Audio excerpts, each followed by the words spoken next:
नमस्कार दोस्तों, कैसे हैं आप सब। आप सभी का स्वागत है हमारे YouTube चैनल पर। और आज की कहानी है माँ हाजिर हो। जी, मैं जिंदा हूँ। आशा करता हूँ आप सभी खुश होंगे। तो आज की कहानी शुरू करने से पहले जो भी चैनल पर पहली बार आए हैं या जिसने भी अभी तक चैनल को सब्सक्राइब नहीं किया तो जल्दी से जाकर चैनल को सब्सक्राइब करें और घंटी का बटन दबाना बिल्कुल ना भूलें ताकि हमारी कहानियों की नोटिफिकेशन भी आप तक सबसे पहले पहुँचती रहे। तो चलिए शुरू करते हैं आज की एक और नई बेहतरीन कहानी। पंकज, तुम्हें याद तो होगा ना, आज रात अभिमन्यु और रति आने वाले हैं। याद से आइसक्रीम ले आना। पनीर मक्खन वाले कुलचे और मूंग का हलवा मैं बना लूँगी। पंकज बोला, हाँ मुझे याद है, मैं लेता आऊँगा। आज रात बढ़िया मज़ा आएगा। बहुत दिनों बाद मेरा जिगरी दोस्त आ रहा है। पंकज गाड़ी की चाबी घुमाता हुआ घर से बाहर निकल गया। कमरे में बैठी पंकज की बुजुर्ग माँ बहू बेटे की यह बातें सुन रही थी। दोपहर के खाने में सूखी रोटी और फीकी सी सब्जी देखकर बोली, बहू, मैंने सुना है आज रात अभिमन्यु अपनी पत्नी रति के साथ हमारे घर आ रहा है। पंकज के बचपन का दोस्त है, दोनों की अच्छी जमती है। तो बहू बोली, हाँ माँ जी, आप आराम से सो जाना, मैं आपके लिए खिचड़ी बना दूंगी। बहू की यह बात सुनकर बुजुर्ग माँ बोली, हाँ, बुढ़ापे में तबीयत का ध्यान रखते रखते अच्छा खाना खाए हुए तो एक युग बीत गया। कभी कभी लगता है कि मैं बहुत जी ली, अब मौत क्यों नहीं आ जाती।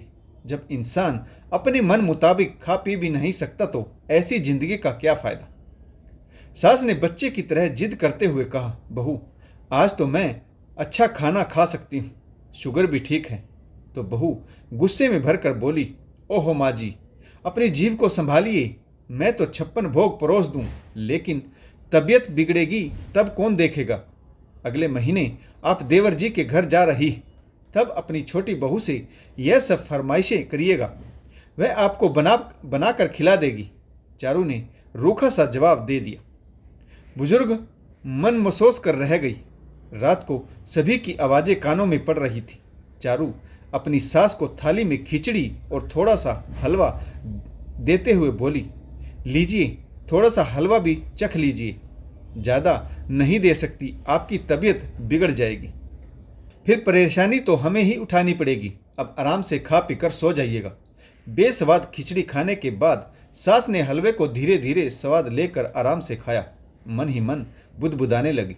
बुढ़ापा कमज़ोर नहीं करता, अकेलापन खोखला कर देता है।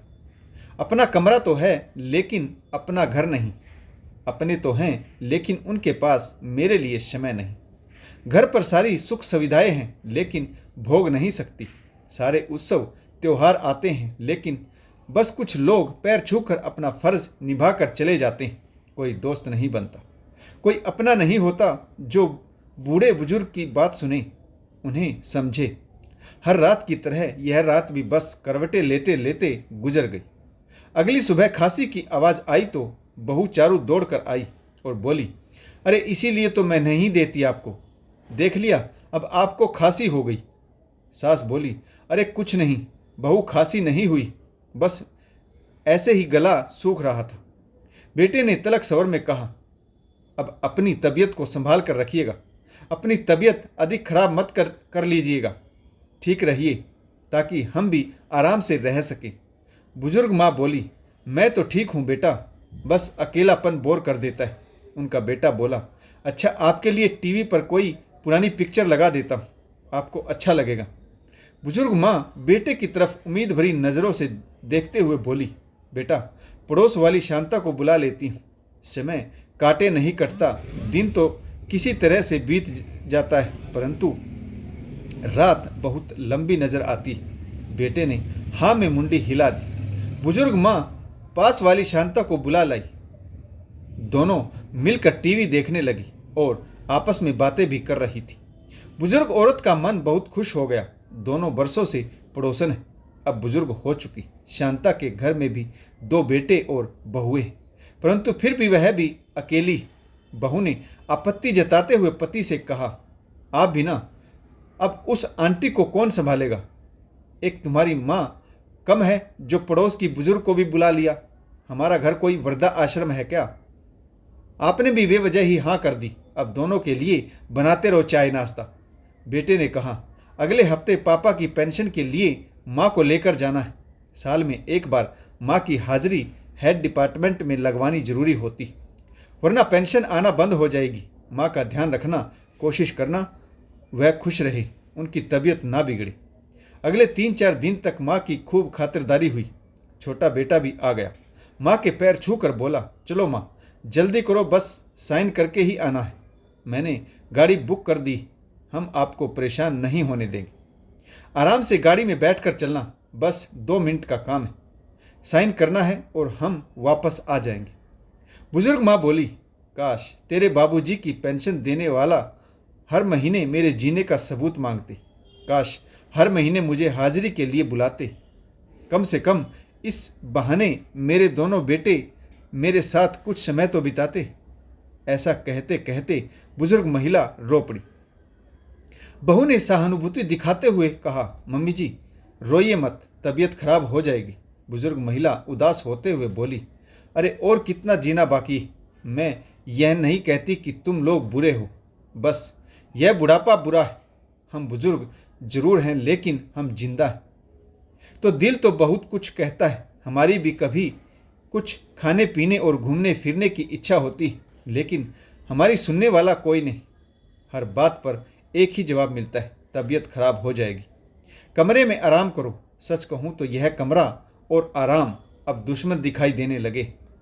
इस अकेलेपन से तो बेहतर मौत आ जाए। तुम लोग बुरे नहीं, मैं नाराज हूँ, बस थक गई हूँ, अब जीने की कोई इच्छा नहीं रही। दोनों बेटों को अपनी गलती का एहसास हुआ। अपनी माँ को चारपाई पर बिठाकर कहने लगे, माँ हम कोशिश करेंगे कि तुम कभी अकेली ना रहो, हम तुम्हारे खाने पीने की भी पूरा ध्यान रखेंगे, तुम्हारा जो मन करे वह खा लेना। बड़ा बेटा बोला, माँ मेरी जिम्मेदारी रही, हर रोज सुबह आधा घंटा मैं तुम्हें पार्क में टहलाने ले जाया करूँगा, मैं वादा करता हूँ सुबह शाम 1-1 घंटा मैं अपनी माँ को जरूर दूंगा। बुजुर्ग महिला का चेहरा खिल उठा, अच्छा अच्छा चलो, गाड़ी में दफ्तर खुल गया होगा, बस आते समय मुझे थोड़ी सी आइसक्रीम खिला देना। अब यह मौत आए तो आए, मरना तो है ही, क्यों ना खा पी कर मरे। दोनों बेटे और बहुएं खिलखिलाकर हंस दिए। 1 घंटे बाद गाड़ी दफ्तर के सामने रुकी। आज माँ के चेहरे पर अजीब सी चमक थी, आज घुटने भी बहुत ज्यादा दर्द नहीं कर रहे थे। अफसर ने आवाज लगाई, माँ हाजिर हो। जी मैं जिंदा हूँ, कहते हुए माँ अफसर के सामने खड़ी हो गई। अफसर भी माँ को देखकर मुस्कुरा दिए और बोले, माँ जी ठीक हो ना, आपके बच्चे आपकी देखभाल तो करते हैं ना, कोई परेशानी तो नहीं, अगर है तो बता दीजिए, मैं पेंशन देने से मना कर दूंगा। माँ हंसते हुए बोली, नहीं बेटा, मेरे बच्चे बहुत अच्छे हैं, मेरी बहुत सेवा करते हैं, मुझे और कुछ नहीं चाहिए। दोनों बेटे अपनी माँ को लेकर घर की तरफ रवाना हुए। छोटे बेटे ने बड़े भाई से, भैया आज दफ्तर से छुट्टी ली तो क्यों ना आज का पूरा दिन माँ के साथ बिताए। बड़े बेटे ने घर पर फोन कर दिया कि आज वह पूरा दिन अपनी माँ के साथ रहेंगे। दोनों बेटे अपनी माँ को लेकर शहर की एक तो फेमस जगह पर घूमे। तीनों ने हंसते हुए भेलपुरी का मजा लिया। हंसते बुदबुदाते समय गुजर गया। इसके बाद से दोनों बेटों ने वादा किया कि वह हर महीने एक दूसरा संडे अपनी माँ के लिए रिजर्व रखेंगे। दोस्तों, अपने बुजुर्गों को समझने का प्रयत्न करें, हमें भी एक न एक दिन इस अवस्था से गुजरना है। वैसे अधिकतर बुजुर्गों को मानसिक रूप से संन्यास लेना ही पड़ता है। आजकल पोते पोती हॉस्टल में रहते हैं, नौकरी के लिए विदेश चले जाते हैं, कौन किसकी कितनी देखभाल करे। परिवार में 1 या 2 बच्चे होने की वजह से सीमित परिवार होता है। स्त्रियां भी नौकरी करती, जिसके कारण घर से बाहर रहती। ऐसे में बुजुर्गों की देखभाल करना आधुनिक समय में थोड़ा मुश्किल नज़र आता है, परंतु यथासंभव समय अवश्य दें। आशा करता हूँ आपको यह कहानी भी ज़रूर पसंद आई होगी। तो इस कहानी में आपको कौन सा किरदार अच्छा लगा कमेंट्स करके जरूर बताइएगा। अगर आपको हमारी कहानियाँ पसंद आएँ तो लाइक शेयर और कमेंट्स करना बिल्कुल ना भूलें, ताकि हमारा भी हौसला बढ़ता रहे और हमारी मेहनत के लिए एक कमेंट्स जरूर करें। तो कहानी पढ़ने के लिए आप सभी का बहुत बहुत धन्यवाद। जय हिंद, वंदे मातरम, भारत माता की जय। जय जवान और जय किसान।